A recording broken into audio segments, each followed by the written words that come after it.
The void between star systems rarely witnessed moments of true surprise. Space was vast, predictable, a canvas of mathematical precision where advanced civilizations plotted courses centuries in advance. Yet, on this particular day, everything changed. Captain Jack Harper's cybernetic eye flickered with a cascade of quantum-enhanced data streams, processing information faster than any biological system could comprehend. The Earth Defense Station, a massive rotating habitat nestled at the solar system's edge, hummed with an electric tension that even the most sophisticated sensors struggle to categorize. When the alien vessel first appeared, it didn't simply emerge from hyperspace. It phased, a term that made quantum physicists argue for weeks and drove traditional astronomers to near existential crisis. The ship was less a vehicle and more a living mathematical equation, its crystalline structure shifting between wavelengths of perception. "Incoming transmission," announced Lieutenant Maria Rodriguez, her fingers dancing across holographic interfaces that seemed to breathe with technological life. "Encryption is, well, it's not like anything we've seen before."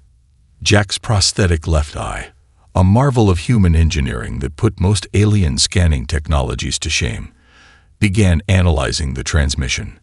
Fractals of information spiraled through neural networks, breaking down complex alien communication patterns that would have overwhelmed any standard computer system.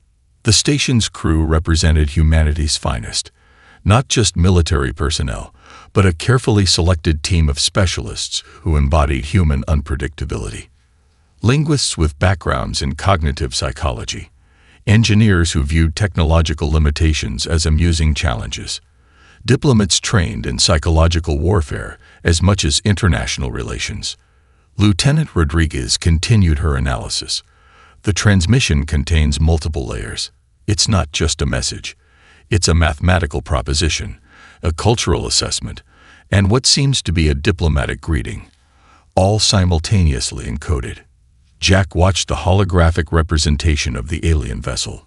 Its design defied conventional understanding of spacecraft engineering. Crystalline structures that seemed to breathe, technological components that blurred the line between organic and mechanical. Where other species saw a ship, humans saw a puzzle waiting to be dismantled and reconstructed. "They're asking for formal communication protocols," Maria reported, a hint of amusement in her voice. "Typical galactic standardization approach. They want us to follow a precise sequence of diplomatic interactions." A low chuckle escaped Jack's throat. Standardization was not humanity's strong suit. Where other civilizations saw rules, humans saw suggestions. Where aliens pursued methodical approaches, humans embraced chaotic innovation. The communication continued to unfold. The luminary, as they identified themselves, were broadcasting their credentials. Centuries of peaceful exploration, hundreds of successful first contact scenarios, a track record of diplomatic excellence that had unified thousands of star systems. What they didn't understand was that humans were fundamentally different. "Patch me through," Jack commanded. His voice carried a resonance that suggested multiple layers of meaning, a linguistic trick developed by humans to communicate complexity beyond mere words. The station's communication array hummed to life. Quantum entanglement systems synchronized, creating a transmission channel that was simultaneously secure and dynamically adaptive. No alien technology could fully predict or control its signal propagation. Lieutenant Rodriguez raised an eyebrow. "Sir, they're expecting a standard diplomatic response. Our linguistic analysis suggests they anticipate a hierarchical communication structure." Jack's smile was predatory. "Then we'll give them something entirely unexpected." The first transmission from humanity would not be a simple greeting. It would be a statement, a complex, multi-layered communication that would challenge everything the luminary understood about first contact.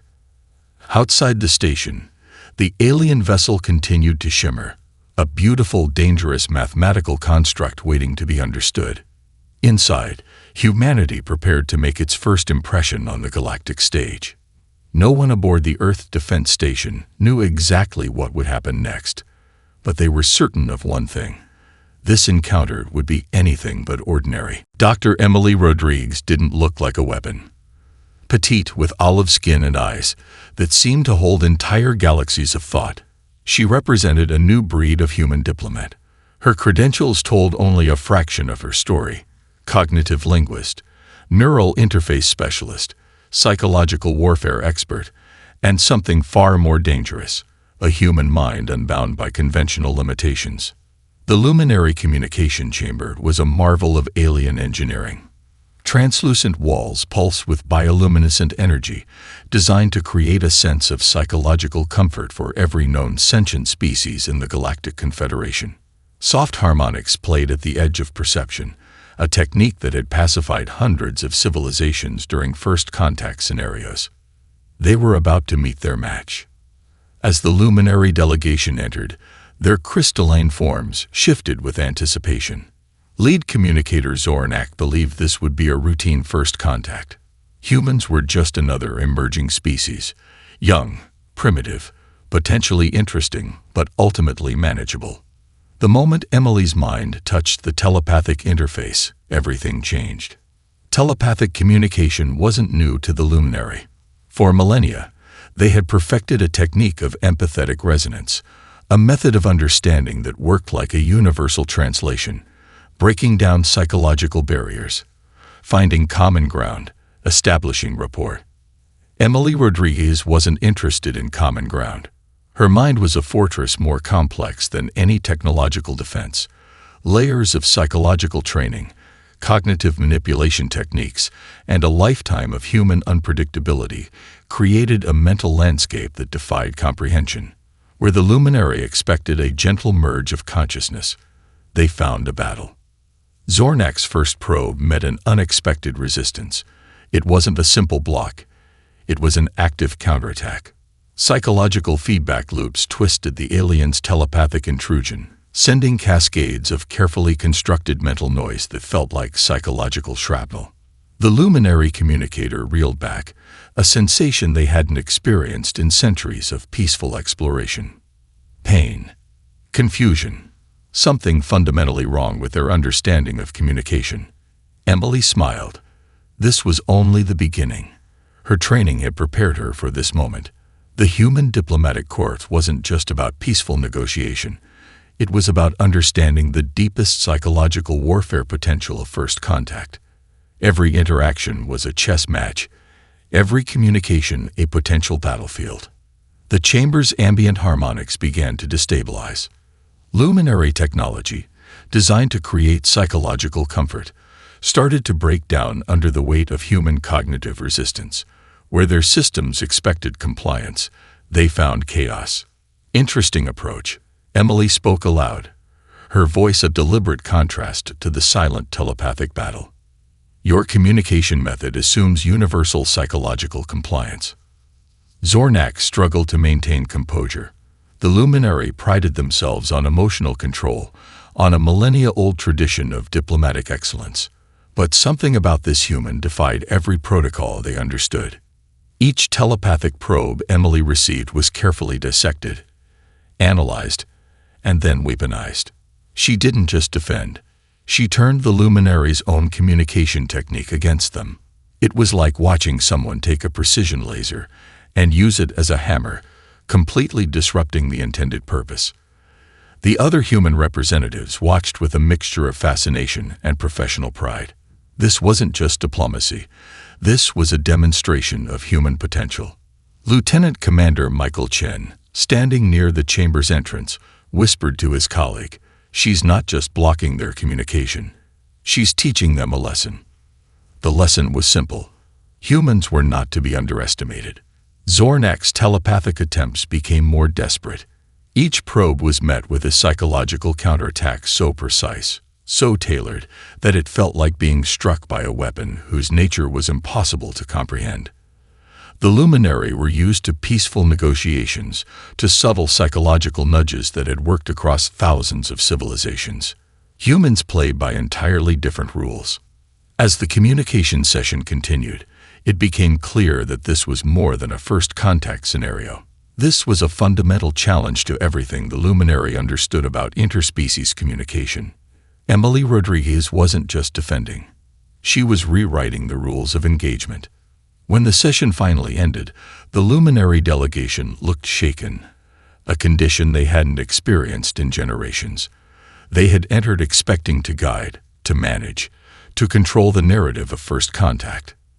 They left understanding that humanity was something else entirely. Outside the communication chamber, the universe seemed to pause, waiting to see what would happen next. The survival trial was no ordinary test. The Galactic Confederation had designed it as the ultimate assessment of species potential, a carefully constructed scenario that had eliminated countless emerging civilizations, a simulated environment so brutal, so unforgiving, that only the most adaptable could hope to survive. They called it the Crucible. 30 square kilometers of pure environmental hostility, radiation levels that would cook most biological systems in minutes, atmospheric composition designed to corrode mechanical equipment, temperature variations that swung from -100 to +200 degrees Celsius within hours, terrain that shifted unpredictably, with gravitational anomalies that could crush unprepared organisms. The human team arrived with nothing but their standard-issue survival kits and an attitude that defied comprehension. Captain Jack Harper surveyed the initial scan results, his cybernetic eye filtering through layers of environmental data that would have overwhelmed any standard monitoring system. Behind him, a team of specialists that looked more like a collection of misfits than a coordinated survival unit. Dr. Michael Chen, a biotechnology expert with hands that seemed to create solutions out of thin air. Sarah Thompson, an environmental engineer who viewed impossible challenges as amusing puzzles. Rodriguez, a tactical specialist whose approach to survival bordered on the mystical. And a dozen others, each more unconventional than the last. The Luminary observation team watched through advanced monitoring systems, expecting to witness another standard elimination scenario. They had seen thousands of species fail. Humans would be no different. They were monumentally wrong. Within the first hour, the human team had already begun transforming the environment. Where other species would have sought immediate shelter, they saw opportunity. Michael Chen was already extracting rare mineral compounds from the corrosive terrain, modifying their survival equipment with a speed that defied technological understanding. Sarah Thompson didn't just analyze the environmental challenges, she began redesigning them. Gravitational anomalies became power generation sources, radiation became a resource to be harvested, corrosive atmospheres were transformed into potential manufacturing environments. The Luminary observers began to feel something entirely unfamiliar. Confusion, disbelief, a growing sense of something that might have been fear. They're not surviving. One Luminary scientist whispered to another. They're conquering. Jack Harper's team moved like a single organism, each member anticipating the other's needs before they could be articulated. Technological improvisation reached levels that seemed to violate known scientific principles. A damaged environmental suit became a power generator. A broken communication device was repurposed into a terrain mapping tool. The survival protocols they followed weren't from any standard manual. They were something else entirely. A living, breathing strategy that adapted faster than the environment could change. By the second day, they had established a micro-ecosystem. Not just a survival zone, but a potential colony. Makeshift structures that looked like they were grown rather than built. Energy systems that pulled power from the most hostile environmental conditions. The Luminary monitoring team went from condescension to shock to something approaching terror. Dr. Elena Rodriguez demonstrated a particularly human approach to the radiation challenges, where other species would have sought complete protection. She developed a biological adaptation protocol. Nanite-enhanced protective measures that didn't just shield, they transformed radiation into a potential energy source. Survival is just the beginning, she commented, almost to herself. Her team understood immediately. For humans, challenges weren't obstacles. They were opportunities. The gravitational anomalies that should have crushed them became power generation points. Corrosive atmospheres were analyzed, broken down, and repurposed into manufacturing resources. Temperature extremes were not just endured, they were weaponized. By the end of the third day, the human team had transformed the Crucible from a death trap into a potential colony site, not through brute force, but through a combination of technological innovation, psychological resilience, and a fundamental approach to problem-solving that defied every known galactic standard. The Luminary observation team sat in stunned silence. This wasn't just survival. This was a complete reimagining of what survival could mean. Humans didn't just adapt to environments. They conquered them, transformed them, saw potential where others saw only destruction. The Galactic Confederation would never be the same again. The Galactic Technology Conference was supposed to be a controlled environment. For millennia, technological progression had followed a predictable pattern: incremental advances, careful validation, collective consensus. Species would present their innovations, submit to rigorous peer review, and advance through a carefully managed technological hierarchy. Dr. Michael Chen was about to burn that system to the ground. The conference hall was a marvel of alien engineering. Holographic displays floated like crystalline thought bubbles, each representing centuries of technological development from various galactic civilizations. Delegates from 1,000 worlds sat in carefully arranged sections, their exotic forms a testament to the diversity of sentient life. Chen looked completely out of place, wearing a rumpled jacket that seemed more suited to a late-night laboratory than an interstellar technology summit. He carried a seemingly ordinary storage device. The Luminary Scientific Council viewed him with a mixture of academic curiosity and barely concealed condescension. Lead researcher Voxna, a being of pure energy contained within a sophisticated quantum matrix, opened the conference. "We gather to examine the technological potential of emerging species," she intoned, her voice a complex harmonic that translated simultaneously across multiple linguistic and technological interfaces. Michael Chen's presentation began differently from any in galactic history. Instead of a carefully prepared holographic demonstration, he simply pulled apart the storage device. But this was no ordinary deconstruction. Each component came apart like a living system, revealing layers of innovation that defied conventional understanding. The communication array he dismantled wasn't just a piece of technology. It was a living ecosystem of technological potential. Quantum entanglement circuits integrated with bioadaptive materials. Communication protocols that didn't just transmit information. They learned, evolved, transformed. Traditional technology is linear, Chen explained, his voice cutting through the complex translation systems. Humans don't see technology as a product. We see it as a living organism. The Luminary observers began to feel something unprecedented. Confusion. Genuine surprise. Where their technological development followed strict mathematical progressions, human technology seemed to break every known rule. A communication device became a power generator. A defensive shield transformed into a data analysis system. Each component existed in a state of constant potential, ready to be reimagined at a moment's notice. Voxna's quantum matrix flickered. The presentation was causing genuine disruption in her carefully calibrated perception systems. Chen wasn't just presenting technology. He was demonstrating a fundamental difference in technological philosophy. Where galactic civilizations saw technology as a set of tools, humans saw it as a living, breathing extension of human creativity. The junior engineer took apart a Luminary communication array, a device considered the pinnacle of interstellar communication technology. Before the shocked observers could react, he had rebuilt it into something entirely new. Biological neural networks were integrated with quantum processing systems. The rebuilt device could now predict communication patterns, adapt to environmental challenges, and essentially think for itself. Technological progression isn't about improvement, Chen said. It's about reimagination.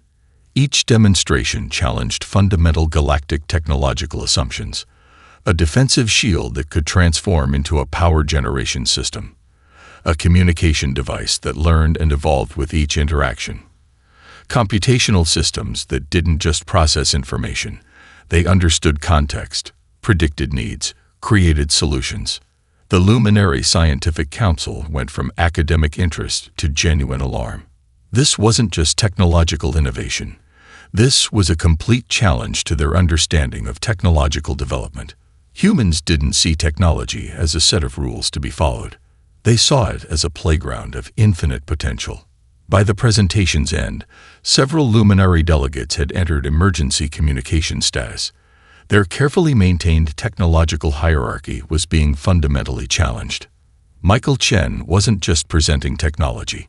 He was showing humanity's true potential, a species that didn't just use technology, but transformed it, lived with it, made it an extension of human creativity and imagination. The Galactic Technology Conference would be remembered as the moment everything changed. Humanity wasn't just joining the technological conversation. They were rewriting the entire language. The Galactic Confederation's central chamber was unlike any meeting space in known existence. Suspended in a quantum-stabilized realm that existed between dimensions, the chamber hosted representatives from thousands of civilizations. Holographic projections, telepathic interfaces, and multi-dimensional communication systems created an environment that had maintained galactic peace for millennia. Today, that peace was about to shatter. Commander Zorak stood at the central platform, her crystalline form shifting with barely contained tension. The emergency session had been called with unprecedented urgency, a state of affairs that hadn't occurred in over 3 centuries of galactic governance. Humanity represents an unprecedented threat, she began, her words translated simultaneously across multiple consciousness levels. Our initial assessments were catastrophically incorrect. The chamber fell silent. Thousands of delegates from across the galaxy, beings of pure energy, silicon-based life forms, collective consciousness networks, watched with a growing sense of collective unease. Holographic displays chronicled humanity's rapid emergence, the survival trial, the technological conference, diplomatic interactions that defied every known protocol. Each presentation was a challenge to the carefully maintained galactic order. Ambassador Trellmax from the Quantum Collective spoke first. They are not just another emerging species. They are a fundamental disruption to our understanding of technological and social development. The displays showed humanity's expansion, where other emerging civilizations took centuries to establish minimal interstellar presence. Humans were creating colonies, developing technologies, and challenging established systems in mere decades. Their approach was not linear. It was exponential, chaotic, utterly unpredictable. Quarantine is no longer a viable option, Zorak continued. Her recommendation was stark and unprecedented. Total elimination must be considered. The chamber erupted in a multi-dimensional cacophony of debate. Telepathic arguments, quantum communication streams, and holographic representations of potential scenarios cascaded through the space. Each simulation showed the same terrifying potential. Humanity was not just a threat. They were a fundamental rewrite of galactic evolutionary understanding. Dr. Elena Rodriguez's psychological profile dominated one display. Her ability to turn diplomatic communication into a form of psychological warfare had sent shockwaves through established first contact protocols. The human diplomatic approach wasn't just different, it was revolutionary. Michael Chen's technological demonstrations had exposed fundamental weaknesses in galactic technological development. Innovations that took other species centuries were being developed by humans in months. Their approach to technology was so fundamentally different that it challenged the very concept of technological progression. Jack Harper's military strategies further complicated the situation. Human tactical thinking didn't follow any known strategic model. They didn't just adapt to challenges, they transformed them into opportunities. We are facing a species that does not understand the word impossible, Zorak stated. Her crystalline form flickered with complex emotional algorithms, a sign of genuine concern. The quantum probability matrices began to shift. Simulations showed increasingly alarming scenarios. Humanity's potential was not just significant, it was existential. They were not just another species to be managed. They were a fundamental force of nature. Ambassador Trellmax projected a series of complex mathematical models.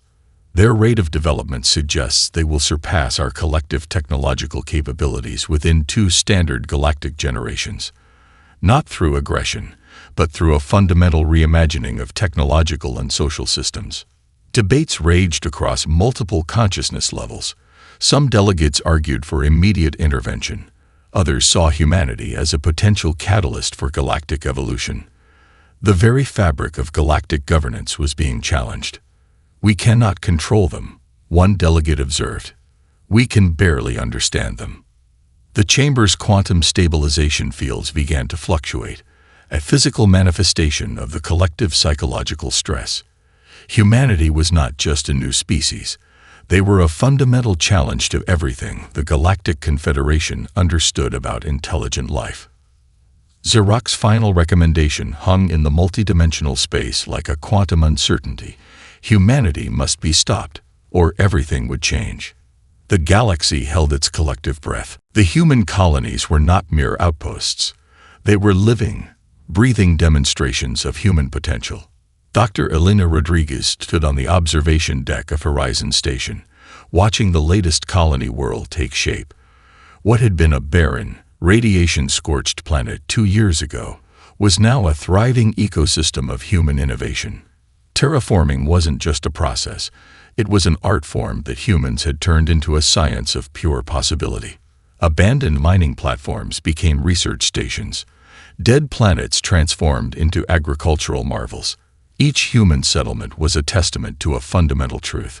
Where other species saw limitations, humans saw challenges waiting to be conquered. Jack Harper's strategic expansion plan was nothing short of revolutionary. Traditional galactic colonization followed careful, measured approaches, decades of planning, extensive environmental assessments, slow, methodical development. Humans did things differently. The first wave of colonists arrived with minimal equipment and maximum imagination. Portable fabrication units that could create entire infrastructure systems from local resources. Adaptive biotechnology that could modify human physiology to survive in previously uninhabitable environments. Communication networks that didn't just transmit information, they learned, evolved, transformed. Sarah Thompson, the environmental engineer who had distinguished herself during the survival trials, was now leading the most ambitious terraforming project in human history. A planet that previous galactic surveys had deemed completely uninhabitable was being transformed week by week. Massive atmospheric processors pulled toxic gases apart and reconstructed them into breathable environments. Genetic engineering teams developed microorganisms that could rapidly break down harmful compounds. Where other species would have taken centuries, humans were creating habitable worlds in months. The communication networks between colonies defied every known technological standard. Not centralized systems, but adaptive, self-healing networks that could route around damage, learn from each interaction, predict potential challenges before they emerge. Michael Chen's technological innovations were everywhere. Communication devices that were part computer, part living organism. Power generation systems that pulled energy from environmental conditions most species would consider fatal. Transportation technologies that blurred the line between mechanical engineering and biological adaptation. Each colony was an experiment, each settlement a challenge to galactic understanding. The luminary observation teams watched with a mixture of horror and fascination. Humans didn't colonize planets. They engaged in a complex dance with entire ecosystems, transforming, and being transformed in return. Elena Rodriguez understood the deeper strategy. This wasn't just expansion. This was a fundamental reimagining of what colonization could mean. "We're not conquering these worlds," she would tell her teams. "We're becoming part of them." The speed of human expansion terrified the Galactic Confederation. Colonies that should have taken decades to establish were becoming self-sufficient within months. Technologies that should have required centuries of development were being created on the fly, adapted to local conditions with a speed that defied comprehension.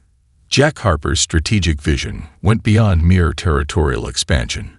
Each colony was a node in a complex, adaptive network.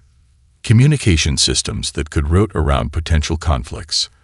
agricultural technologies that could transform the most challenging environments, medical innovations that could adapt human physiology to new worlds faster than any known species. The preliminary reports reaching the Galactic Confederation were beyond alarming. Humans were not just expanding, they were rewriting the very concept of interstellar settlement. A mining platform becomes a research station, a toxic atmosphere becomes a resource, a dead planet becomes a living world. Humanity was not just exploring the galaxy, they were transforming it, one impossible challenge at a time. The galaxy would never be the same again. The solar storm came without warning, a cascading wave of plasma and radiation that would have obliterated most known civilizations in minutes. The Galactic Confederation's standard evacuation protocols estimated a minimum response time of 6 months, a period during which entire planetary populations would be lost. Humanity responded in 6 hours. The emergency beacon originated from the Proxima Cluster, a region housing 3 major alien colonies. Zornax, the lead administrator of the Quantum Collective Settlements, had long believed in the superiority of galactic technological systems. His civilization had developed evacuation protocols over millennia of careful scientific development. Those protocols became obsolete the moment humans arrived. Captain Jack Harper's rapid response team was unlike any rescue operation in galactic history. Not a military intervention, not a standard rescue mission. Something entirely different, a fluid, adaptive system of pure human potential. The first wave arrived before the Quantum Collective could complete their initial assessment protocols. Adaptive shielding technologies that could absorb and redirect solar radiation. Quantum communication networks that coordinated evacuation with a speed that defied computational limits. Sarah Thompson led the environmental stabilization team. Where other species would have focused on immediate evacuation, humans saw an opportunity to transform a potential disaster into a manageable challenge. Portable atmospheric processors began neutralizing radiation. Adaptive nanotechnologies started repairing cellular damage at a molecular level. Dr. Elena Rodriguez managed the psychological intervention. Evacuation wasn't just about moving bodies. It was about managing collective trauma. Communication systems that could provide real-time psychological support, predictive trauma management, collective healing protocols that worked across multiple species. Michael Chen's technological innovations were everywhere. Communication devices that could route around damage. Power generation systems that pulled energy from the very radiation that threatened to destroy the colonies. Transportation technologies that adapted to changing environmental conditions in real time. The Quantum Collective watched in stunned silence. Entire planetary populations were being moved, protected and stabilized faster than their own emergency systems could even begin to calculate potential responses. Adaptive shelters materialized like living organisms. Medical intervention teams arrived with technologies that could repair radiation damage at a cellular level. Zornax's communication systems struggled to process the human intervention. Their standard protocols suggested a minimum response time of 6 months. Humans had transformed a potential extinction-level event into a manageable challenge in hours. "We are not here to rescue you." Jack Harper's communication burst through multiple quantum channels. "We are here to demonstrate what's possible." Each intervention was a complex dance of technological innovation and human creativity. Radiation became a resource. Planetary damage became an opportunity for reconstruction. Collective trauma transformed into a chance for healing. The rescue wasn't just successful. It was a fundamental demonstration of human potential. Adaptive technologies created microenvironments that could protect entire populations. Communication networks that could route around damage, predict potential challenges, provide real-time support. Medical innovations that could repair cellular damage faster than any known technological system. Sarah Thompson's environmental team didn't just stabilize the planetary systems. They began transforming them. Radiation-damaged ecosystems became testing grounds for regenerative technologies. Damaged infrastructure became opportunities for reimagined urban design. Dr. Elena Rodriguez's psychological intervention teams did more than manage trauma. They created collective healing protocols that worked across multiple species, communication systems that could provide real-time emotional support, predictive psychological management. Michael Chen's technological innovations turned the rescue into a living demonstration of human potential. Communication devices that learned, power generation systems that adapted, transportation technologies that transformed challenges into opportunities. The Quantum Collective's initial 6-month evacuation protocol became a 6-hour transformation event. When the intervention ended, the rescue populations weren't just saved. They were fundamentally changed, exposed to human potential, witnessing a level of technological and psychological innovation that challenged everything they understood about survival. The galaxy washed. The rescue wasn't just an intervention. It was a statement. Humanity had arrived. The reconstruction began before the dust of transformation had even settled. Where the Galactic Confederation saw the potential for conflict, humanity saw an opportunity for reimagination. The emergency rescue of the Quantum Collective colonies had become more than a simple intervention. It was a fundamental challenge to every existing galactic system of governance, technology, and social interaction. Commander Zorak watched the transformation with a mixture of terror and reluctant admiration. The crystalline structure of her being seemed to vibrate with the realization that everything was about to change. The Galactic Confederation's central governance system crumbled first. Millennia of carefully maintained hierarchical structures dissolved under the weight of human potential. It wasn't a violent overthrow. It was something far more profound. A complete reimagining of how intelligent species could interact. Jack Harper stood before the reassembled Galactic Council, not as a conqueror, but as a catalyst. "We're not here to replace your systems," he explained, his voice cutting through multiple layers of translation systems. "We're here to demonstrate what's possible when innovation meets compassion." The rescue mission had become something far beyond a simple intervention. The technologies developed during the solar storm crisis were already being shared. Adaptive radiation management systems, psychological healing protocols, communication networks that could root around not just technological damage, but societal limitations. Dr. Elena Rodriguez led the diplomatic transformation. Psychological intervention wasn't just about healing, it was about understanding. The communication systems developed during the rescue became templates for interspecies understanding. Protocols that could bridge not just technological gaps, but fundamental differences in consciousness. Michael Chen's technological innovations became the new standard. Communication devices that learned. Power generation systems that adapted. Technologies that didn't just solve problems, they anticipated them. The Quantum Collective, once the most technologically advanced civilization in the galaxy, now looked to humans for guidance. Their millennia of carefully developed systems became stepping stones to something entirely new.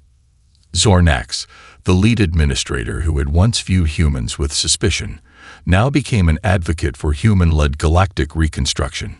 "We didn't just need rescue," he declared in a multi-dimensional communication burst. "We needed reimagination." Entire planetary systems began to transform. Abandoned mining platforms became research stations. Dead worlds became living ecosystems. The human approach wasn't about conquest. It was about potential. Sarah Thompson's environmental reconstruction teams turned planetary damage into opportunities for innovation. Radiation-scarred landscapes became testing grounds for regenerative technologies. Damaged ecosystems became laboratories for adaptive life support systems. The galactic economic systems were the next to change. Humans didn't view resources as something to be hoarded, but as potential waiting to be unleashed. Trade became less about transaction and more about mutual growth. Technologies were shared. Knowledge became a collective resource. Diplomatic protocols were rewritten. Where previous systems relied on rigid hierarchies and carefully maintained distances, humans introduced a new approach. Communication that was adaptive. Negotiations that were collaborative. Conflict resolution that focused on mutual potential rather than zero-sum competition. The rescue of the Quantum Collective colonies became a turning point, Not just a single event, but a fundamental demonstration of what was possible when innovation met compassion. Xeroc's final report to the dissolving Galactic Confederation was both a eulogy and a birth announcement. Humanity does not join civilizations, she noted. Civilizations adapt to humanity. Jack Harper understood the deeper truth. This wasn't about human superiority. It was about human potential. A species that saw challenges as opportunities. A civilization that understood that the greatest resource wasn't technology or territory. It was imagination. The human colonies continued to expand. Not through conquest, but through invitation. Not through force, but through demonstration. Each new settlement was an invitation to reimagine what was possible. The galaxy would never be the same again, and humanity was just getting started.